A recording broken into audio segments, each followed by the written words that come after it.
এ কি খাসির গোশ না হাঁস? কি কালার আর কি ঘ্রাণ! উম সারা বাড়ি একদম মোমো করছে ঘ্রাণে। বিদেশের মাটিতে বসে আবার হাঁস খেতেও মন চাই। হ্যাঁ? কিন্তু কোনো ঝামেলা নেই। প্যাকেট ধরে কিনবা, রান্না করবা, খেয়ে ফেলবা। কাটাকাটিরও কোনো ঝামেলা নেই। পশম পরিষ্কার করারও কোনো ঝামেলা নেই। কোনো ঝামেলা ছাড়াই হাঁস খাওয়া যায় বিদেশের মাটিতে বসে। তাও আবার কি বেলজিয়াম হাঁস। চর্বিতে ভরা, তেলও কম লাগে, সেই স্বাদ। এত স্বাদ বলে সামান্য একটু সাদা তেল দিয়ে একটু হলুদ লবণ দিয়ে কয়েক পিস আলু ভাজি করে নিলাম। রান্নায় এবার আমার আলুটা দেয়াই লাগে, সবাই পছন্দ করে।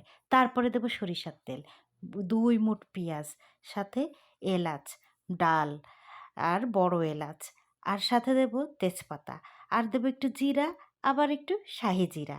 এই সবগুলো মশলা দিতেই হবে, সেই সুঘ্রাণ এখনই বের হয়ে গেছে।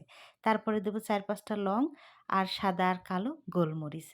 এইগুলা দিয়ে খুব ভালো করে ভুনে তারপরে অ্যাড করছি জয়ফল বাটা আর ধনিয়ার গুঁড়া, আর বেটে রাখা আদা, জিরা, রসুন, পেঁয়াজ, সমস্ত ব্লেন্ড করা মশলা দিয়ে তারপরে দিচ্ছি আপনার ইচ্ছা মতো মরিচের গুঁড়া, যে যেমন ঝাল খাবেন তেমন দেবেন, আর হলুদ দিয়ে সমস্ত মশলা খুব ভালো করে মিশিয়ে নেবেন।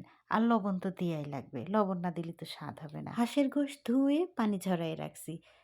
তেল কত! চামড়ায় চর্বি একদম ভাজে, ভাজে। এইজন্য তেলের পরিমাণ অনেক কম দিয়েছি। ঢাকা দিয়ে ১০ মিনিট পরে দেখেন একটুও কিন্তু পানি দেইনি।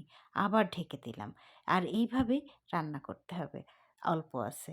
১ম এ অল্প আছে, পরে যখন পানি বের হবে তখন একটু বেশি আছে। দেখেন শেষ পর্যন্ত আমি কিন্তু কোনো পানিই ব্যবহার করিনি। আর কি তেল! আর সুঘ্রাণে তো ঘরে থাকাই যাচ্ছে না। যাই হোক, অলরেডি মাংস সিদ্ধ হয়ে গেছে। বেলজিয়াম হাঁস তো বেশি একটা সময় লাগে না। আর এদিকে একটু জিরা, এলাচ আর ডাল গুঁড়ো করে নিয়েছি। এই যে রান্না শেষ।